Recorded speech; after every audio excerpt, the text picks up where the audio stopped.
ओह, ये साधारण घास की टहनियाँ बहुत जल्दी सूख जाती हैं। काश मैं कोई ऐसा तरीका ढूंढ पाती जिससे ये तिनके धूप में भी ठंडे रहें। अगर मैं इस नीम की टहनी को दाईं ओर लगाऊं तो हवा और भी ठंडी हो जाएगी। नन्हे चूजों को दोपहर में नींद नहीं आती, उनके लिए ये बहुत जरूरी है। तभी कालू कौवा उड़ता हुआ आया और अपनी छतरी बंद करते हुए हांफने लगा। अरे ओ रानो, मेरी छतरी भी अब काम नहीं कर रही। क्या मेरा एसी तैयार है? कल रात तो गर्मी के मारे मेरी कांव कांव भी ढंग से नहीं निकल रही थी। रानो, ओ रानो, जल्दी कर भाई, मेरा घोंसला तो तंदूर बन गया है। मेरे अंडे उबल न जाए कहीं। कालू भाई, थोड़ा सब्र रखिए, बस आखिरी गांठ बांध रही हूँ। आप जानते हैं ना, मैं घास को पहले नदी के पानी में भिगोती हूँ, फिर बुनती हूँ ताकि ठंडक बनी रहे। वाह रानो, तुम्हारे हुनर की चर्चा तो बगल वाले जंगल तक पहुंच गई है। ये लो चने के कुछ दाने, ये तुम्हारी आज की मजदूरी है। बस मेरा काम जरा स्पेशल करना। मिट्टू भाई, आप सभी मेरे परिवार जैसे हैं। मेहनत मेरी है पर बरकत आप सबकी दुआओं में है।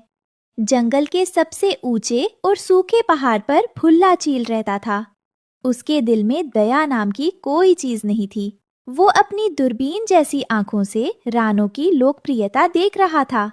सब खुश हैं, सब रानो रानो जप रहे हैं। मैं इस जंगल का राजा हूँ और राजा को कोई नहीं पूछता। रानो, तेरी ये छोटी सी चोंच मेरे अहंकार को चुनौती दे रही है।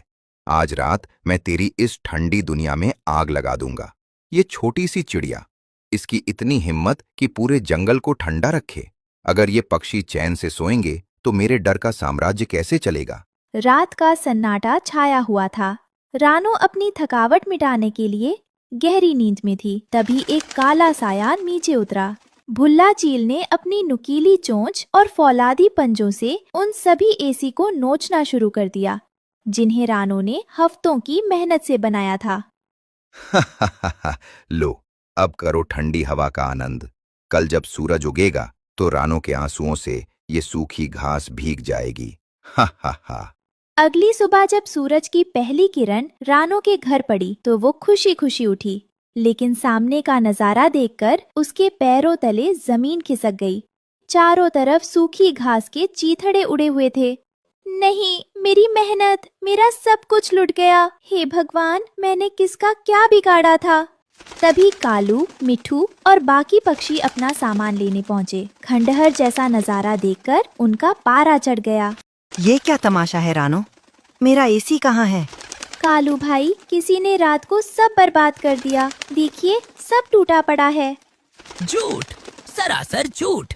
लगता है तुमने हमारा अनाज खा लिया और अब काम न करने का बहाना बना रही हो। हमें बेवकूफ मत समझो। हाँ रानो, हम सब ने तुम्हें अपनी जमा पूंजी दी थी। या तो हमें अभी के अभी नए एसी दो या हमारा सारा अनाज और पैसे वापस करो। पर मेरे पास अभी कुछ नहीं है, मैं कहाँ से दूंगी? मुझे थोड़ा समय दीजिए, मैं फिर से बना दूंगी। समय? बाहर लू चल रही है। अगर आज शाम तक हमारे घोंसले ठंडे नहीं हुए तो हम तुम्हें इस जंगल से धक्के मार कर निकाल देंगे, धोखेबाज कहीं की। सब पक्षी चिल्लाते हुए चले गए। रानो वहीं धूल में बैठ गई और जोर जोर से रोने लगी। उसे अपनी गरीबी और लाचारी पर तरस आ रहा था। रानो की सिसकियां हवाओं में गूंज रही थी। तभी अचानक जंगल के बीचों बीच एक ठंडी लहर चली और एक दिव्य प्रकाश पुंज प्रकट हुआ। उस रोशनी के बीच से वन परी बाहर निकली। धीरज रखो रानो, तुम्हारे आंसू मोती जैसे कीमती है, उन्हें व्यर्थ मत बहाओ। आप कौन हैं देवी? क्या आप मेरी बेगुनाही जानती हैं? मैं सब जानती हूँ।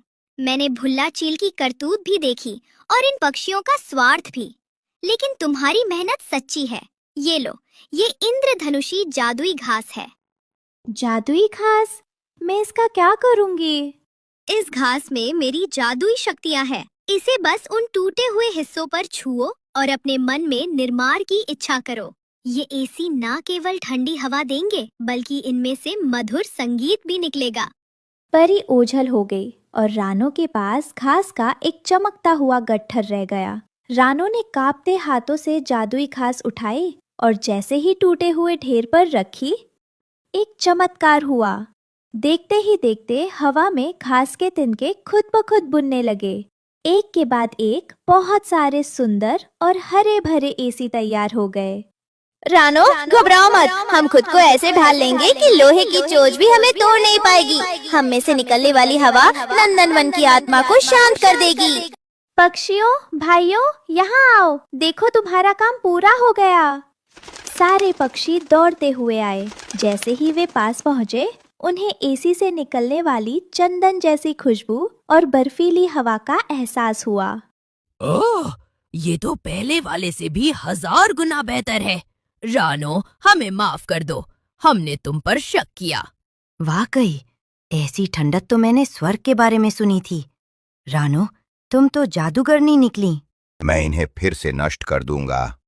जैसे ही उसने जादुई एसी को छूने की कोशिश की, एक तेज हरी रोशनी निकली और भुल्ला को जोरदार झटका लगा। वो दूर झाड़ियों में जा गिरा और उसके सारे पंख झुलस गए। बचाओ, मुझे माफ कर दो। अब मैं कभी किसी का बुरा नहीं करूंगा। पूरे जंगल में जश्न का माहौल था। रानो अब गरीब नहीं रही थी, क्योंकि पक्षियों ने उसे ढेर सारा उपहार और अनाज दिया। लेकिन सबसे बड़ी दौलत थी वो सम्मान जो उसे मिला। धन्यवाद परिमा, आज मुझे समझ आया कि जो दूसरों का भला चाहता है, ईश्वर खुद उसकी ढाल बनकर खड़ा होता है।